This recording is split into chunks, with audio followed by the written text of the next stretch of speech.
Hello friends, आप सभी का मेरे यूट्यूब चैनल पे स्वागत है। आज हम पढ़ेंगे द रिवॉल्ट ऑफ 1857 या 1857 का विद्रोह। 1857 का जो विद्रोह था वो ब्रिटिश रूल्स के अगेंस्ट था, ठीक है। और ये भारतीयों का विद्रोह था। ये जो भारतीय सिपाही थे ये इनका विद्रोह था। ये फर्स्ट फ्रीडम स्ट्रगल था। ये फर्स्ट वॉर ऑफ इंडिपेंडेंस भी आप इसको कह सकते हैं। ये विद्रोह जो था 1857 से लेकर 58 तक चला और ये स्टार्ट हुआ था फर्स्ट मेरठ से। ओके, फिर इसमें हम पढ़ते हैं कि जब 1857 का विद्रोह स्टार्ट हुआ था तब इंडिया के गवर्नर जनरल कौन थे। तो उस टाइम पे इंडिया के गवर्नर जनरल कौन थे? Lord Canning.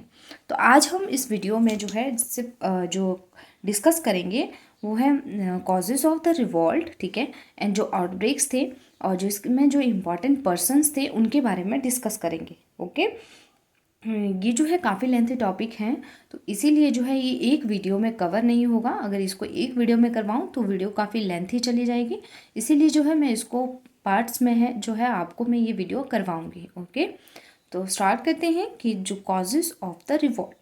Political causes, economic causes, military discrimination और रिलीजियस डिस्क्रिमिनेशन, ठीक है। इसके जो कारण रहे इस विद्रोह के वो थे पॉलिटिकल कॉजेज़ रहे इनके, इकोनॉमी जो कारण रहे इकोनॉमी के, फिर मिलिट्री भेदभाव हुआ और जो रिलीजियस भेदभाव हुआ इनके बीच, ठीक है। ये सारे इनके कारण रहे। इसमें हम पढ़ते हैं पॉलिटिकल कॉजेज़ में कि जो नाना साहेब थे जिनको दो पंथ था इनका निकनेम, ठीक है, ये पेशवा बाजीराव सेकंड के अडॉप्टेड सन थे। ओके, तो ब्रिटिशर्स ने क्या किया, इनके पेंशन को जो है बंद कर दिया। इसीलिए जो है इन्होंने इस रिवॉल्ट को, इस विद्रोह को जो है कानपुर से लेट गया।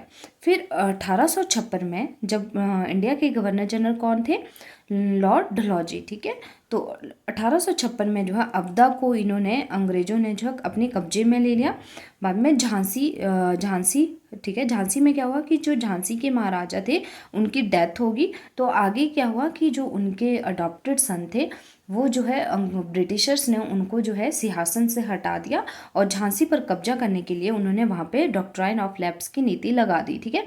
जहाँ पे ये डॉक्ट्राइन ऑफ लैप्स की नीति लगाई जाती है वहाँ पे क्या होता है कि जब कोई राजा का जो है आगे कोई जो है आगे उसका जो वंश नहीं होता, मतलब आगे जो कोई और राजा नहीं होता उसके वंश का, तो वहाँ पे जो है ये डॉक्ट्राइन ऑफ लैप्स की नीति ये लगाई जाती थी, ठीक है। और इसको जो है इंट्रोड्यूस किया था लॉर्ड डलहौजी ने और 1858 में जो है इस पॉलिसी का जो है एंड कर दिया गया, ठीक है। तो जो ब्रिटिशर्स ने जो है डॉक्ट्राइन ऑफ लैप्स की नीति जो है झांसी पे लगाई क्योंकि वो झांसी पे कब्जा करना चाहते थे, ठीक है। तो इस नीति के तहत जो है इन्होंने झांसी पे, सतारा और नागपुर पे यहाँ पे इन्होंने कब्जा कर लिया। फिर उसके बाद हम पढ़ेंगे इकोनॉमिक कॉजेज़। इकोनॉमिक कॉजेज़ क्या रहे इस रिवॉल्ट के? एक तो ब्रिटिशर्स ने क्या किया कि इंडियंस पे जो है बहुत ज़्यादा टैक्स लगा दिया, हैवी टैक्स लगा दिया, ठीक है। और इंडिया जो प्रोडक्ट्स थे उनको इन्होंने बेदखल कर दिया। और उसके बाद क्या किया इन्होंने कि जो ट्रेडिशनल हैंडीक्राफ्ट था, जो हाथ से बनाई हुई चीज़ें होती थी, उनको जो इन्होंने ख़त्म कर दिया। जिस वजह से क्या हुआ कि जो किसान वगैरह थे, जो आर्टिस्ट थे और जो ज़मींदार थे उनको जो है काफ़ी क्षति पहुंची। तो ये सारे इसके जो है रिवॉल्ट के जो है कारण रहे थे। डिस्क्रिमिनेशन, जो सैनिकों के साथ भेदभाव किया गया, उसमें क्या होता था कि जो भारतीय सैनिक थे उनको बहुत कम सैलरी दी जाती थी और उनको सुबेदार रैंक से ऊपर रैंक नहीं दिया जाता था। उनको जातिगत रूप से भी इंसल्ट किया जाता था। ये भी एक रीज़न रहा था इस रिवॉल्ट का, ठीक है। फिर धार्मिक जो भेदभाव होते थे, window remarriage, evolution of Sati, education for girl, Christian missionaries, ये सारे रीज़न रहे थे इस रिवॉल्ट के, इस विद्रोह के, ठीक है। फिर इसमें और क्या था कि एनफील्ड राइफल जो है इन्होंने बंगाल सेना में पेश की थी। इसमें क्या होता था कि जो कारतूस को बंदूक में लोड करने से पहले उसे जो है मुंह से काटना पड़ता था, ठीक है। और उसमें ऐसा रूमर फैलाया गया कि जो कारतूस है उसमें जो है गाय और सुअर का मांस लगा हुआ है। तो इस वजह से क्या हुआ कि जो भारतीय सेना को जो है गुस्से में आ गई और उन्होंने जो है विद्रोह कर दिया ब्रिटिशर्स के खिलाफ, ठीक है। फिर हम पढ़ेंगे आउटब्रेक्स ऑफ द रिवॉल्ट। इसमें क्या हुआ कि जो बंगाल रिसेंटमेंट में जो है 90 Bengal native infantry of Berhampore, ठीक है, इन्होंने जो है इस एनफील्ड राइफल का यूज़ करने से मना कर दिया। फिर 29 मार्च 1857 को क्या हुआ, एक सैनिक थे मंगल पांडे। मंगल पांडे ने क्या किया, जो ब्रिटिशर्स के जो ऑफिसर्स थे उनके ऊपर इन्होंने अटैक कर दिया और उनको मार दिया। ठीक है, ये कहाँ, ये थे 34th बंगाल नेटिव इन्फेंट्री में थे ये मंगल पांडे। ठीक है, कहाँ पे, बैरकपुर, कोलकाता इन बंगाल। तो यहाँ पे इन्होंने क्या किया कि मंगल पांडे ने, ये याद रखना है, 29 मार्च 1857 में जो है मंगल पांडे जो सैनिक थे उन्होंने ब्रिटिशर्स के जो ऑफिसर थे, ब्रिटिश ऑफिसर थे, उनके ऊपर उन्होंने अटैक कर दिया। ठीक है, उनको मार दिया।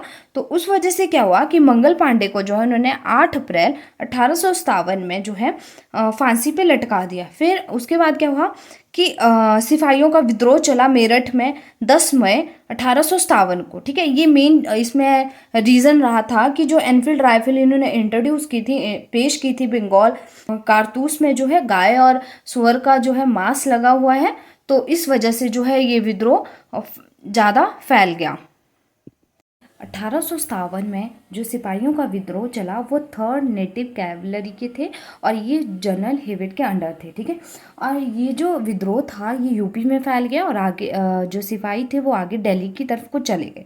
दिल्ली में इन्होंने बहादुर शाह सेकंड को डिक्लेयर किया शहंशाह हिंदुस्तान। ये आपने याद रखना है कि दिल्ली में बहादुर शाह सेकंड को इन्होंने क्या डिक्लेयर किया, शहंशाह हिंदुस्तान। इनकी वाइफ का नाम था ज़ीनत महल। आगे क्या हुआ कि जो शासक थे वहाँ के वो ब्रिटिशर्स के वफादार थे। फिर आगे ये जो सैनिक का विद्रोह हुआ ये ग्वालियर और इंदौर में भी फैल गया और कुछ प्लेसेस में सैन्य सिपाहियों से पहले ये लोगों के बीच ये विद्रोह फैल गया। अब इस विद्रोह के स्टार्टिंग में ये काफ़ी सक्सेसफुल रहा। इसमें क्या हुआ कि यूरोपियंस मारे गए, पुलिस स्टेशन, लॉ कोर्ट्स पे अटैक किया गया, रेवेन्यू रिकॉर्ड को डिस्ट्रॉय किया गया। बट क्या हुआ कि ये जो रिवॉल्ट था, ये विद्रोह था, ये जल्दी ही दबाया गया, ख़त्म कर दिया गया। अब इसमें काफ़ी इंपॉर्टेंट है, इंपॉर्टेंट पर्सन्स के बारे में हम पढ़ेंगे।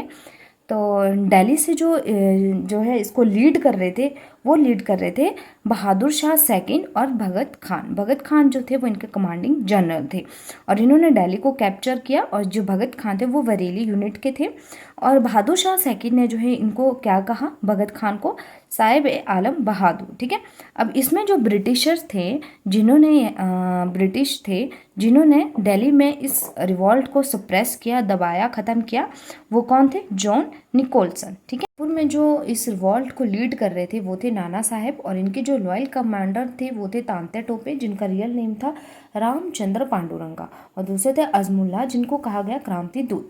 और ब्रिटिश कौन थे जिन्होंने इस रिवॉल्ट को कानपुर में सप्रेस किया था, रोका था, वो थे कॉलिन कैम्पबेल। ठीक है, कॉलिन कैम्पबेल ने जो है ये ब्रिटिश थे, इन्होंने जो कानपुर में इस रिवॉल्ट को रोका। फिर नेक्स्ट आ जाओ आप लखनऊ में जो इस रिवॉल्ट को, इस विद्रोह को लीड कर रही थी वो थी बेगम हजरत महल। ठीक है, बेगम हजरत महल ऑफ अब्दा, ये किसकी फर्स्ट वाइफ थी, फर्स्ट वाइफ ऑफ नवाब वाजिद अली शाह। ठीक है, वाजिद अली शाह की फर्स्ट वाइफ थी और शी डिक्लेयर हिज सन विजिश Qadir as the Nawab of अब्दा। इनके बेटे का नाम क्या था, इनके बेटे का नाम था विजिश कादिर। इसको जो है इन्होंने अब्दा का नवाब डिक्लेयर किया। फिर जहाँ जो लखनऊ में जो ब्रिटिश थे जिन्होंने इस रिवॉल्ट को वहाँ पे सप्रेस किया, रोका, तो उनका जो नाम था वो था कॉलिन कैम्पबेल। ठीक है, कॉलिन कैम्पबेल ने कानपुर और लखनऊ दोनों जगह पे जो है इस रिवॉल्ट को रोका। फिर उसके बाद आ जाता है हमारा झांसी में जो इस विद्रोह को लीड कर रही थी वो थी रानी लक्ष्मीबाई।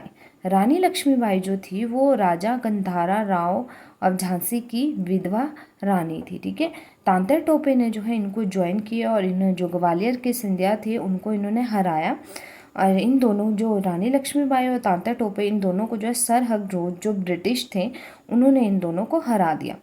फिर वहाँ पे जो झांसी में जो है सर हकरोज ने जो है इस रिवॉल्ट को सप्रेस किया एंड रानी लक्ष्मीबाई की डेथ जो है 18 जून 1858 में हुई। ये आपने याद रखना है कि रानी लक्ष्मीबाई की डेथ कब हुई, 18 जून 1858। काफ़ी टाइम मैंने ये क्वेश्चन देख लिया है कि कई बार पूछा जाता है कि इनकी डेथ कब हुई। ठीक है, while Tantya Tope was later capture and executed, बाद में जो है तांत्या टोपे को भी इन्होंने कैप्चर कर लिया और बाद उनको मार दिया। फिर है जगदीशपुर। जगदीशपुर कहाँ पे? बिहार में। कंवर सिंह और अमर सिंह ने जो है इस विद्रोह को जगदीशपुर बिहार में जो है लीड किया। और वहाँ पे जो ब्रिटिश थे जिन्होंने सप्रेस किया इस रिवॉल्ट को, वो थे William Taylor and Vincent Eyre. ठीक है, तो आपने ये भी याद रखना है कि कहाँ पे जो है कौन थे, किसको जो विद्रोह को लीड कर रहे थे। ठीक है, हमने पढ़ लिया कि कानपुर में किसने किया, लखनऊ में, झांसी में, जगदीशपुर में। ठीक है, तो ये भी याद रखना है। और ब्रिटिश कौन थे जिन्होंने जो है इन रिवॉल्ट को सप्रेस किया था, ये चीज़ें भी आपने याद रखनी है। इस विद्रोह को लीड कर रहे थे लियाकत अली, और जो ब्रिटिश थे जिन्होंने इलाहाबाद में इस विद्रोह को सप्रेस किया, रोका, वो थे कॉलिन नील। ठीक है, अब आगे फैज़ाबाद। फैज़ाबाद में इस विद्रोह को लीड कर रहे थे मुलावी अहमदुल्ला। ठीक है, और इनको कहा गया डंका शाह और मुलावी विद ड्रम। ठीक है, और इन्होंने एक लड़ाई लड़ी, बैटल ऑफ चिन्हट। ठीक है, चिन्हट की लड़ाई जो है मुलावी अहमदुल्ला और ब्रिटिश के बीच में हुई। फिर उसके बाद हम पढ़ेंगे देवी सिंह ऑफ मथुरा। ठीक है, और इन्होंने मथुरा में इस रिवॉल्ट को लीड किया। कदम सिंह ऑफ मेरठ, अहमद अली खान दिल्ली से, मोनीराम दीवान ऑफ असम। ठीक है, लास्ट में हम पढ़ेंगे the revolt was completely suppressed by the end of the 1858। 1858 के एंड में जो है ये रिवॉल्ट, ये विद्रोह टोटली सप्रेस हो गया, मतलब टोटली ख़त्म हो गया। ठीक है, इसी के साथ अगर आपको मेरी वीडियो अच्छी लगी हो तो जल्दी से आप मेरे यूट्यूब चैनल को सब्सक्राइब करें, वीडियो को लाइक करें और बेल आइकन प्रेस करें, और अपनी फीडबैक जो है कमेंट सेक्शन में ज़रूर दें। तो आज हमने जो रिवॉल्ट के कॉजेज़ पढ़े और इसकी आउटब्रेक्स पढ़ी, और इसमें जो इम्पॉर्टेंट पर्सनस थे उनके बारे में पढ़ा। ठीक है, तो ये टॉपिक अभी बहुत लेंथी है, थोड़ा थोड़ा करके मैं आपको करवाऊँगी। एक साथ अगर ये वीडियो करवाऊँ तो बहुत लेंथी हो जाएगा।